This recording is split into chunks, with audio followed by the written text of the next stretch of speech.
ഏവർക്കും learn with Rajith YouTube ചാനലിലേക്ക് സ്വാഗതം. നമസ്കാരം.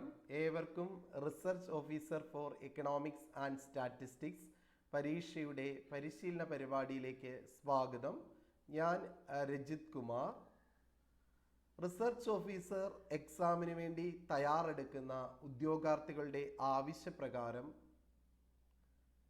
പരീക്ഷയിലെ ഏറ്റവും പ്രധാനപ്പെട്ട വിഷയമായ എക്കണോമിക്സിൻ്റെ പ്രധാന ആശയങ്ങളെ ഉൾക്കൊള്ളിച്ചുകൊണ്ട് മുൻ വർഷങ്ങളിലെ ചോദ്യങ്ങളും വരാൻ സാധ്യതയുള്ള ചോദ്യങ്ങളും ഉൾക്കൊള്ളിച്ചുകൊണ്ട് ലേൺ വിത്ത് രജിത് എന്ന ഈ ചാനലിലൂടെ ക്ലാസ്സുകൾ നിങ്ങൾക്ക് നൽകണമെന്ന് കരുതുന്നു. ഇന്ന് ആദ്യത്തെ ക്ലാസ്സാണ്.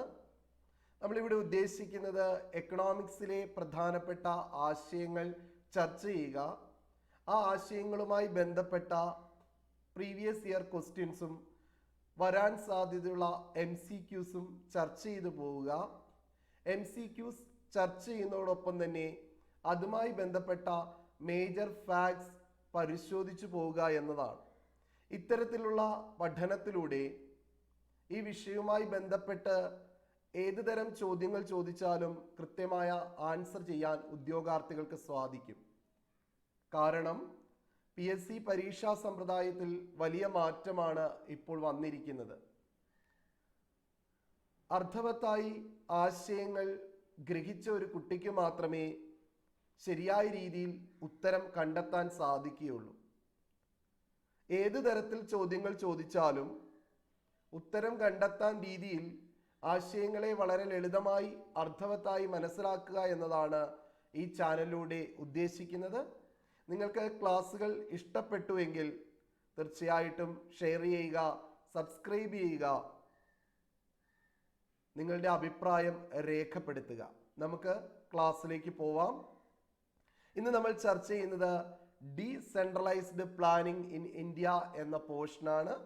ആദ്യം ഡീസെൻട്രലൈസേഷൻ എന്താണ് എന്ന് നോക്കിയതിന് ശേഷം അതുമായി ബന്ധപ്പെട്ട പ്രധാനപ്പെട്ട ചോദ്യങ്ങൾ നമുക്ക് പരിശോധിക്കാം. What is decentralized planning? The type of planning where local organizations and institutions formulate, adopt, execute actions and supervise the plan. Simply we can say that decentralized planning is the local level in the formulation and implementation of plans. സാമ്പത്തിക പദ്ധതികളെ താഴെ തട്ടിൽ നിന്ന് അത് തയ്യാറാക്കുകയും നടപ്പിലാക്കുകയും അതിനെ മേൽനോട്ടം വഹിക്കുകയും ചെയ്യുന്നതാണ് ഡീസെൻട്രലൈസ്ഡ് പ്ലാനിംഗ്. സെൻട്രലൈസ്ഡ് പ്ലാനിങ്ങിൻ്റെ ഓപ്പോസിറ്റാണ് ഡീസെൻട്രലൈസ്ഡ് പ്ലാനിംഗ്. സെൻട്രലൈസ്ഡ് പ്ലാനിംഗ് എന്നാൽ കേന്ദ്ര ഗവൺമെൻറ് അല്ലെങ്കിൽ ഒരു കേന്ദ്ര ഏജൻസിയാണ് പ്ലാനുകൾ തയ്യാറാക്കുകയും നടപ്പിലാക്കുകയും അതിനെ മേൽനോട്ടം വഹിക്കുകയും ചെയ്യുന്നത്. എന്നാൽ ഡീസെൻട്രലൈസ്ഡ് പ്ലാനിംഗ് താഴെ തട്ടിലുള്ള ലോക്കൽ ഓർഗനൈസേഷനായ മുനിസിപ്പാലിറ്റി, പഞ്ചായത്ത് തുടങ്ങിയ ഓർഗനൈസേഷൻസിന് സാമ്പത്തിക പദ്ധതികൾ തയ്യാറെടുക്കുന്നതിലും നടപ്പിലാക്കുന്നതിലും മേൽനോട്ടം വഹിക്കുന്നതിലും പ്രധാന പങ്ക് ഉണ്ട്. പദ്ധതികൾ തയ്യാറാക്കുന്നതും നടപ്പിലാക്കുന്നതും താഴത്തെ തട്ടിലൂടെയാണ് എന്നതാണ് ഡീസെൻട്രലൈസ്ഡ് പ്ലാനിങ്ങിൻ്റെ ആശയം. Decentralized planning is a type of planning where local organization, that is Panchayat Raj institutions, formulate, adopt, execute actions and supervise the plan. ഇതിലെ പ്രധാനപ്പെട്ട ചോദ്യങ്ങൾ ഏതൊക്കെയാണെന്ന് നമുക്കൊന്ന് പരിശോധിക്കാം. ഒന്നാമത്തെ ചോദ്യം ഇതാണ്: Who is known as the father of Indian planning?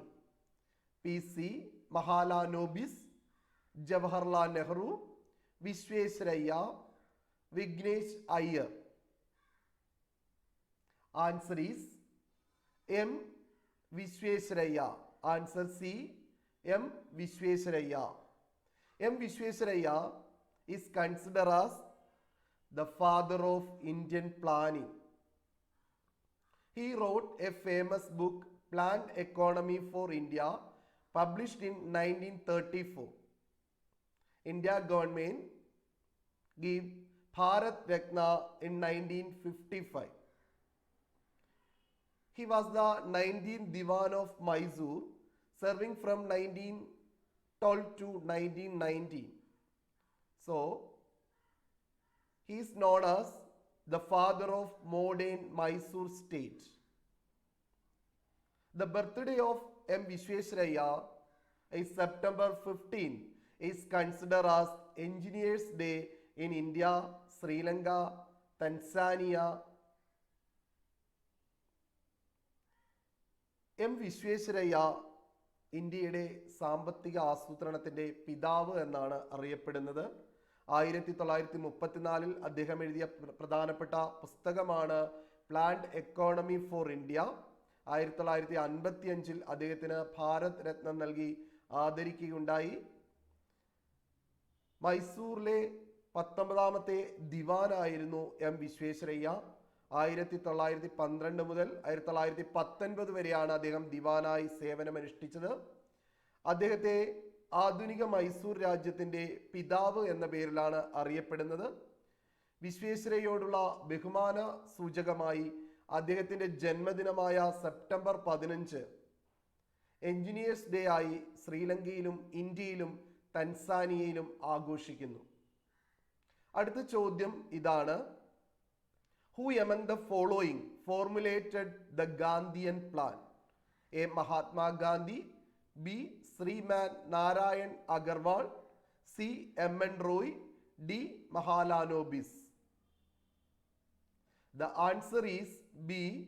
Sriman Narayan Agarwal.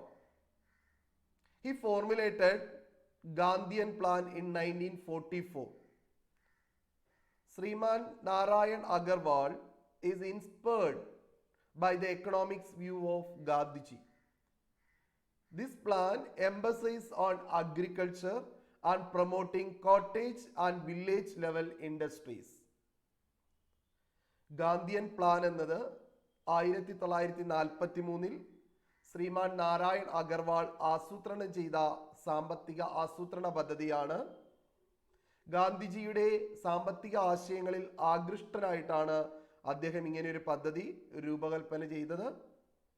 ഇത് കൂടുതൽ പ്രാധാന്യം കൊടുക്കുന്നത് കൃഷിക്കും ഗ്രാമീണ വ്യവസായത്തിനുമാണ് ഗാന്ധിയൻ പദ്ധതി കൂടുതൽ പ്രാധാന്യം കൊടുക്കുന്നത്. അടുത്ത ചോദ്യത്തിലേക്ക് പോവാം. Who among the following Indian leaders advocated the People's Plan? A. Mahalanobis, B. Jaiprakash Narayan, C. M.N. Roy, D.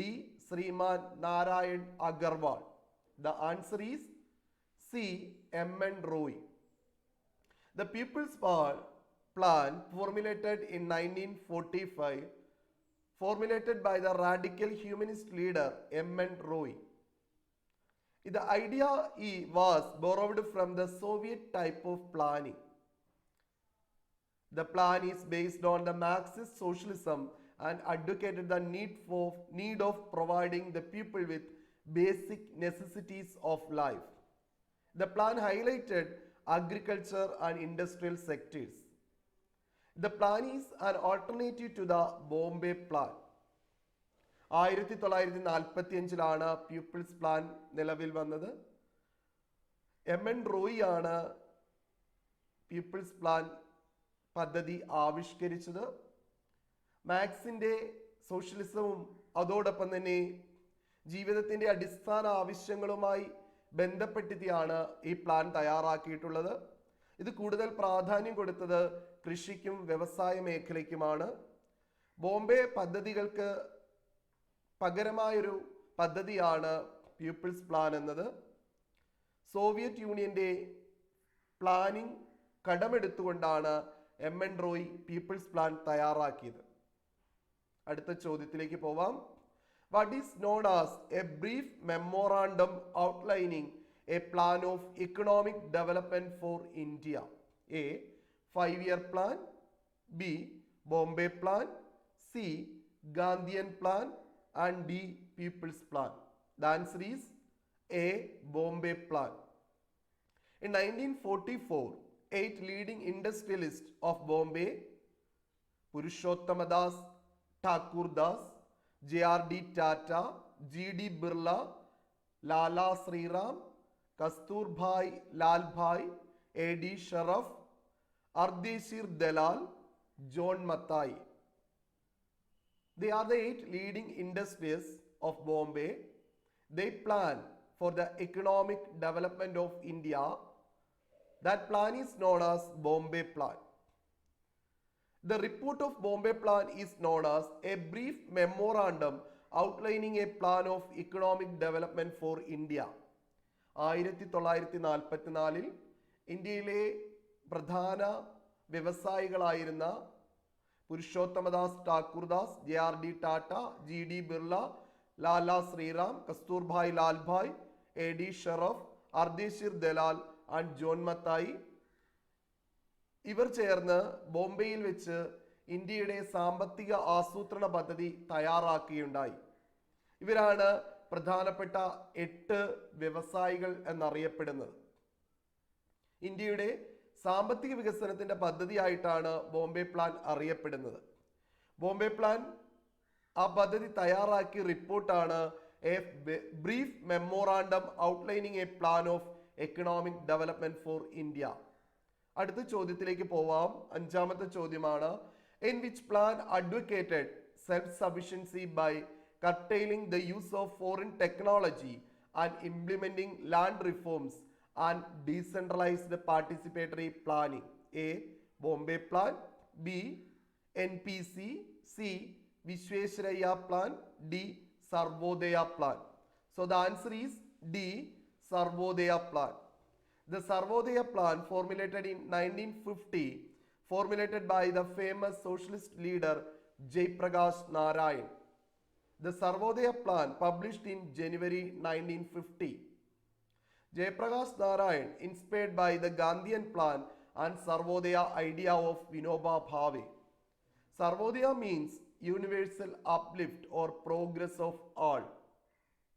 1950 socialist leader ആയിരുന്ന ജയപ്രകാശ് നാരായൺ ഫോർമുലേറ്റ് ചെയ്ത ആവിഷ്കരിച്ച പദ്ധതിയാണ് സർവോദയ പദ്ധതി എന്നത്. 1950 ജനുവരിയിലാണ് ഈ പദ്ധതി പബ്ലിഷ് ചെയ്തത്. ഗാന്ധിജിയുടെ പദ്ധതികളിലും വിനോബാ ഭാവയുടെ സർവോദയ എന്ന ആശയത്തിലും ആകൃഷ്ടനായിട്ടാണ് ജയപ്രകാശ് നാരായൺ സർവോദയ പദ്ധതി ആവിഷ്കരിച്ചത്. സർവോദയ എന്ന വാക്കിന്റെ അർത്ഥം യൂണിവേഴ്സൽ അപ്ലിഫ്റ്റ് അല്ലെങ്കിൽ പ്രോഗ്രസ് ഓഫ് ഓൾ എന്നാണ്. ഏവർക്കും പുരോഗതി എന്നാണ് സർവോദയ പദ്ധതിയുടെ അർത്ഥം. അടുത്ത ചോദ്യത്തിലേക്ക് പോവാം. Which of the following is in correct order in terms of its incorporation? A. Bombay plan, Gandhian plan, people's plan, Sarvodaya plan. B. People's plan, Sarvodaya plan, Bombay plan, Gandhian plan. C. Sarvodaya plan, Bombay plan, Gandhian plan, people's plan. D. Gandhian plan, Sarvodaya plan, Bombay plan, people's plan. Answer നമുക്ക് നോക്കാം. Answer is A. Bombay plan, Gandhian plan, people's plan, Sarvodaya plan. Bombay plan formulated in 1944. Gandhian plan is also formulated in 1944 and People's Plan in 1945. Sarvodaya Plan is 1950. ഏവർക്കും ക്ലാസ്സുകൾ ഇഷ്ടമായി എന്ന് കരുതുന്നു. നിങ്ങളുടെ comments ഇടുക, അഭിപ്രായം രേഖപ്പെടുത്തുക. അടുത്തൊരു ക്ലാസ്സിൽ മറ്റൊരു ടോപ്പിക്കുമായി വീണ്ടും കാണാം. Thank you. വീഡിയോ നിങ്ങൾക്ക് ഇഷ്ടപ്പെട്ട് കാണുമെന്ന് വിചാരിക്കുന്നു. ഇഷ്ടപ്പെട്ടെങ്കിൽ സബ്സ്ക്രൈബ് ചെയ്യുക, ലൈക്ക് ചെയ്യുക, കമന്റ് ചെയ്യുക, നിങ്ങളുടെ ഫ്രണ്ട്സിന് ഷെയർ ചെയ്യുക. താങ്ക്